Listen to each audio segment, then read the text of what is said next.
that somewhere in the next 20 minutes there would be a single sentence, one key that would unlock the door you have been standing before your whole life. I understand this hope. I saw it in the eyes of nearly everyone who ever came to sit across from me in the quiet of my study by the lake, where the water seemed to remember things the mind had long forgotten. They arrived as you arrived at this very screen, carrying a wound they could not name, believing that I, the old man with the books and the pipe and the strange drawings on the wall, possessed the word that would at last make them whole. So let me be honest with you before we descend, because it would be a betrayal to lead you into the dark without first lighting one small lamp. This may indeed be the last video you ever need to watch, but not for the reason the title promised you, not because it will hand you the answer, but because, if you listen closely, it may finally persuade you to stop searching for the answer out here, in the glowing rectangle, in the voices of strangers who promise transformation in 10 easy steps. It may convince you to begin instead the only search that has ever truly changed a human soul, the long descent into yourself. I want you to notice something about the way you arrived here.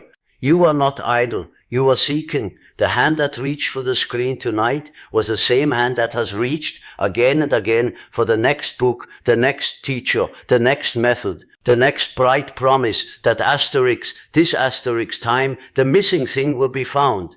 And here lies the first secret, the one most people overlook entirely. The seeking itself has become the symptom. The hunger has disguised itself as a virtue. I observed this restlessness throughout my life, and I gave it a name. I call it the modern condition, the spiritual situation of a man who has lost his gods but not his need for them. For thousands of years, the human being knew exactly where to place this longing. There were temples, there were rites, there were the great myths that told him who he was, where he had come from, and what the suffering meant. He did not need to invent his soul each morning before breakfast. The soul was already there, woven into the very fabric of his days, carried by symbols older than memory. And then slowly we tore the temples down. We declared the myths to be childish stories. We grew clever, and in our cleverness we became orphans. But here is the detail that hides precisely in the place no one thinks to look. The gods did not die when we stopped believing in them. They never die. They cannot die because they were never simply ideas we invented. They were the living faces of forces inside us, the great patterns of the psyche that I came to call the archetypes. When we exiled them from the heavens, they did not vanish. They descended. They sank down into the unconscious. And from that hidden underworld, they continue to rule us with absolute authority. Only now they wear disguises, and now we obey them without ever knowing their names. This is why you scroll. This is why I scroll, why we all scroll, hunting through the endless feed for the face of something we cannot remember having lost. The old man searching the night sky for a star that has already gone out. The ancient hunger for meaning has not disappeared from the modern soul. It has only lost its altar. And so it wanders, homeless, attaching itself to whatever glows brightest in the dark. Consider for a moment the strange ritual you perform each day, perhaps each hour. You reach for the device. You feel a flicker of anticipation, almost reverent. You consume image after image, voice after voice, each one promising that the next will satisfy you, and it never does. You set the device down, feeling emptier than before, and within minutes the hand reaches out again. The psychologists of our age call this addiction or distraction, and they are not wrong, but they have not looked deep enough.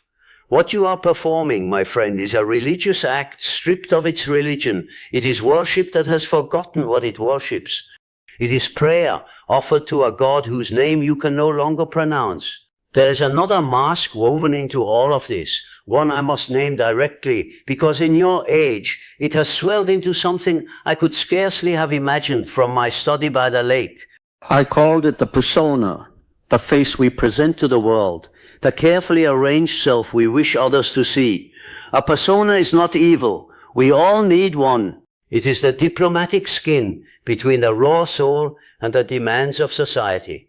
The danger arrives only when the man forgets that the mask is a mask, when he mistakes the polished surface for the whole of who he is. And your age has built a machine for precisely this forgetting. You curate yourself in images and present it to thousands.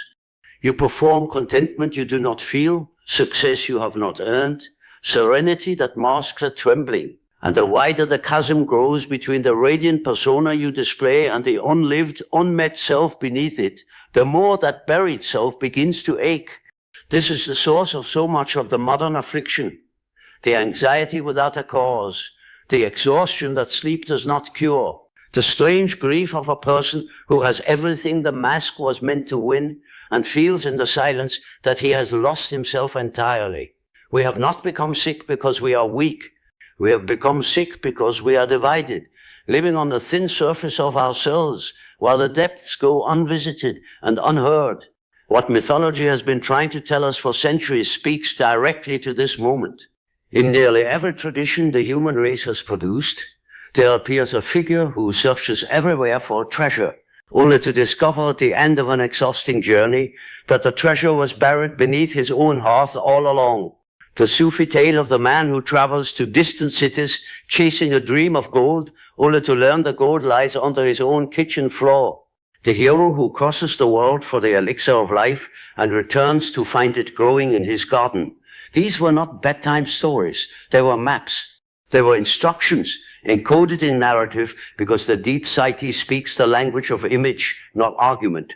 The alchemists understood this more profoundly than almost anyone, and I spent the latter half of my life bent over their cryptic, half-mad manuscripts, trying to grasp what they were really doing in those smoke-filled laboratories. To the casual eye, they appear to be fools chasing an impossible dream, the transformation of base lead into gold. They were ridiculed for centuries as failed chemists, but I came to see that the gold they sought was never a metal at all. The laboratory was the soul. The lead was the unredeemed, unconscious, suffering self.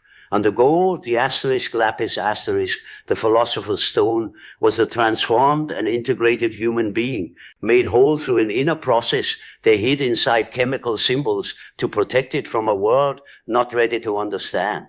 They named the stages of this work, and I want you to hold these words because they describe something you have already lived without knowing its name.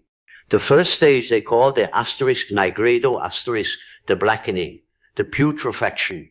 The moment when everything you believed about yourself rots and falls apart, when the false structure collapses, and you sit in the ashes of who you thought you are. We avoid this stage at any cost. We medicate it, distract from it, scroll past it, and yet the alchemists insisted that no transformation could begin without it. There is no gold without first passing through the black. Here begins the darkest game of the unconscious. And I must warn you that what I am about to describe will be uncomfortable, because it concerns the part of you that you have spent your entire life refusing to meet.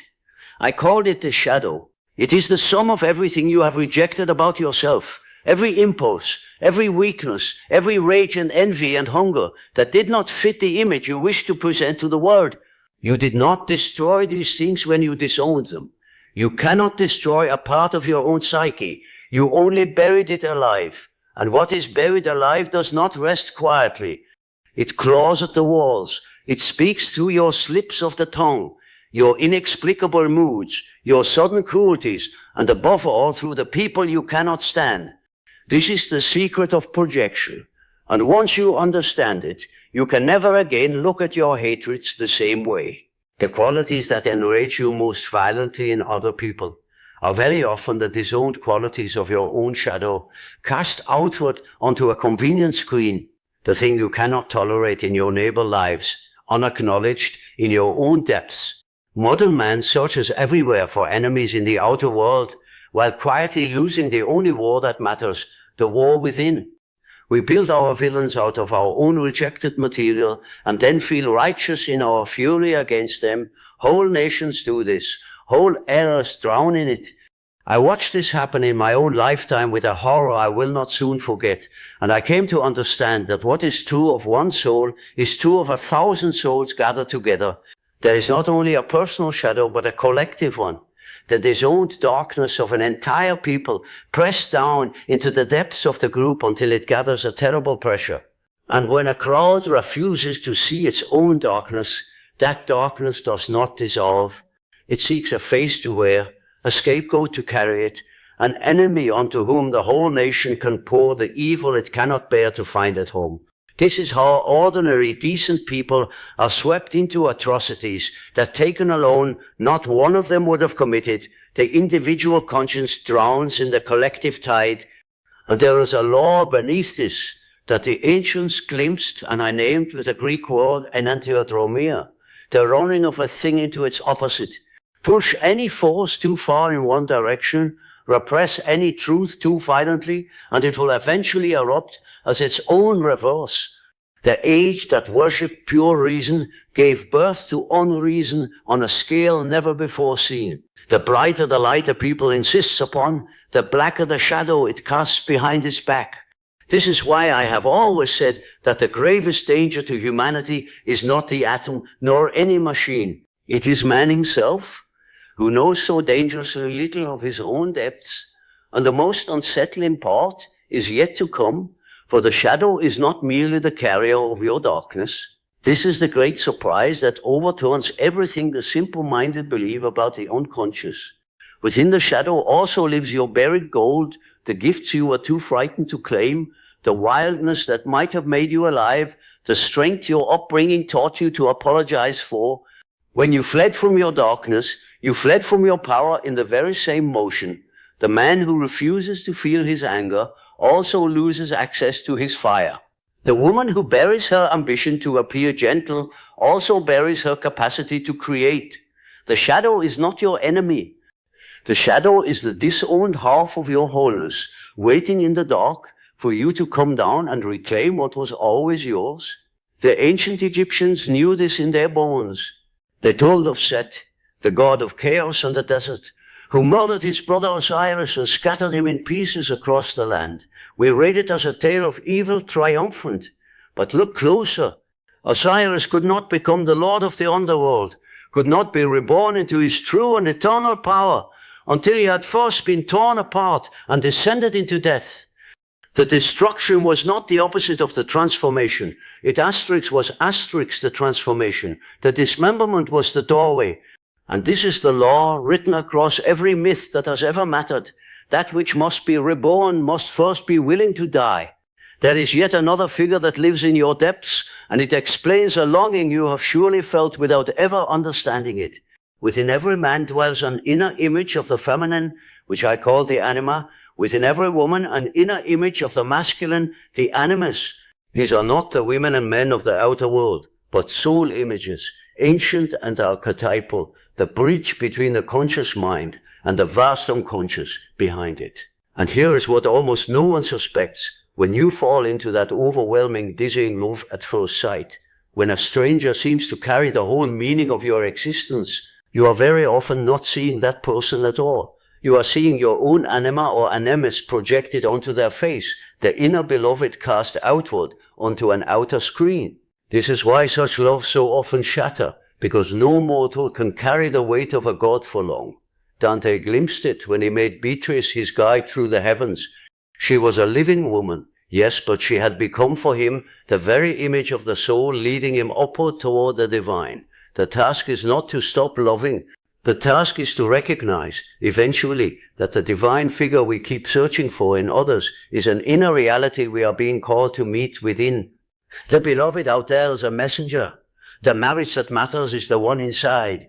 What I said about this in my work disturbed many of my contemporaries, and it may disturb you now. I claim that until you make the unconscious conscious, it will direct your life, and you will call it fate. Sit with that for a moment. The pattern you keep repeating, the same kind of failure, the same kind of lover, the same wall you crash into in slightly different disguises year after year, you experience it as bad luck, as the world conspiring against you, as fate. But what if it is not fate at all? What if it is the unlived life within you, the unmet shadow, the unanswered archetype, arranging your circumstances from below to force you, finally, to turn and look?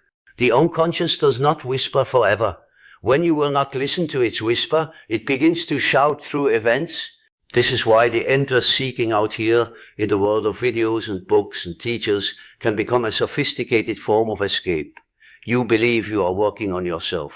You consume content about the psyche the way another man drinks to feel that something is happening, while ensuring that nothing actually does. The knowing becomes a substitute for the becoming. I met many people who could recite every theory of the soul and had never once descended into their own. They had built a magnificent library in the front room of the house while the basement flooded. The real turning point begins right here in the recognition that no amount of watching will ever do the work of living. I can describe the descent to you, I can draw you the map of the depths, but I cannot make the journey for you, and neither can anyone whose face appears on your screen. This is the loneliness at the heart of what I named individuation.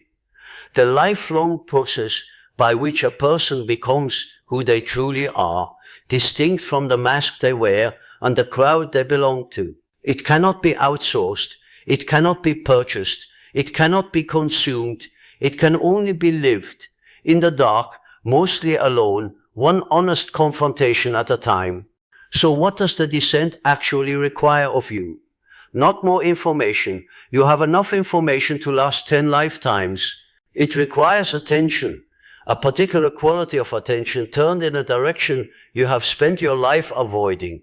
It requires that you begin to take seriously the messengers your psyche sends each night, the dreams you wave away as nonsense over your morning coffee. For the dream is not random noise. The dream is the oldest language of the soul, the place where the exiled gods still speak in their original tongue, in image and symbol, and impossible scene. When you dream of the house with a room you never knew existed, the unconscious is showing you a part of yourself you have not yet entered. When the same figure pursues you through the dark, you are being asked, invited, even to turn at last and face what runs behind you. I developed a practice I called active imagination, and I offer it to you not as a technique, but as an invitation. It is the deliberate act of entering the inner world while awake, sitting with an image, a figure, a feeling that rises from below, and allowing it to live, to move, to speak, rather than crushing it with a rational mind the moment it appears. It is a conversation with the parts of yourself that the daylight self has refused to acknowledge. It is frightening at first, because we have been taught that the inner figures are not real. But I tell you, they are as real as anything in the outer world, and far more powerful, for they are the very forces that have been writing the script of your life from behind the curtain. The East understood this long before the West was willing to listen, and I spent many years learning humbly at its feet. When I studied the ancient Chinese Book of Changes, the I Ching, I found a people who had never severed the visible from the invisible, who read the movement of the psyche and the movement of the world as a single fabric. When I contemplated the mandalas of the Tibetan and Hindu traditions, those intricate sacred circles drawn as aids to meditation, I recognized with a shock the very same images that arose spontaneously in the dreams and drawings of my European patients, people who had never seen such a thing in their lives. The circle divided into four, the center that holds the whole, the symbol of the integrated soul. The East had mapped, in its yoga and its meditation and its stalk of the serpent fire coiled at the base of the spine, waiting to ascend, the same inner ascent that the Western alchemists had hidden in their chemical riddles. Two halves of the world, separated by mountains and oceans and centuries, had been drawing the identical map of the human interior. This was to me the strongest proof I ever found that the deep psyche is not the private property of one man or one culture. It is the shared inheritance of the entire species, the collective unconscious, and its great patterns rise in every soul that is willing to go down and look. And here we arrive at the paradox that lies at the center of everything I ever learned. The truth that the surface dwellers of every age refuse to accept. The way up is the way down. The light you are seeking is hidden inside the very darkness you are fleeing. You will not find wholeness by becoming more pleasant, more positive, more relentlessly bright. That path leads only to a thinner and thinner mask stretched over a larger and larger void. Wholeness is not the triumph of the light over the dark. Wholeness is the marriage of the two. what the alchemists called the asterisk conjunctio asterisk, the sacred union of the opposites within a single soul.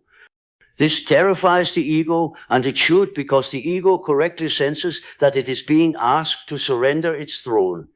For most of your life, the small, anxious, managing self has believed itself to be the whole of you. It has run the kingdom, defended the borders, polished the image you show the world.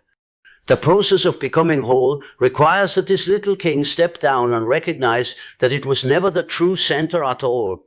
There is something greater within you. I called it the self, the total psyche, conscious and unconscious together, the inner ordering principle that the ancients depicted as the mandala, the sacred circle, the image of completeness that appears in every culture on earth because it lives in every human soul. The ego must die as a ruler so that it may be reborn as a servant of something far larger than itself. Do not mistake this for annihilation. The death of the ego's tyranny is not the death of you.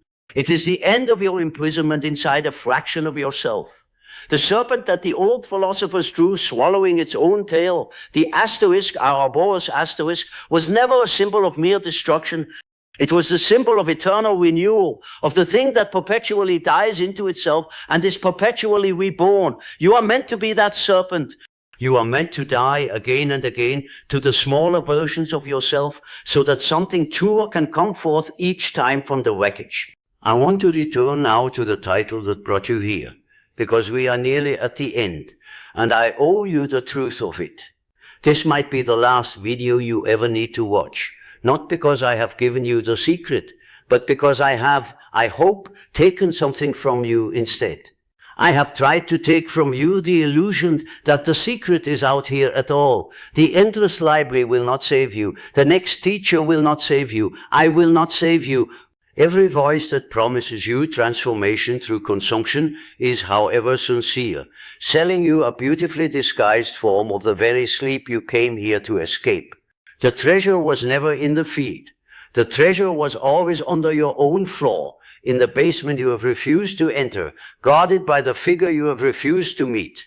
There comes a moment in every real life, and perhaps this is yours, perhaps this is why you are still here, still listening, when a person grows tired of seeking the light in other people's hands.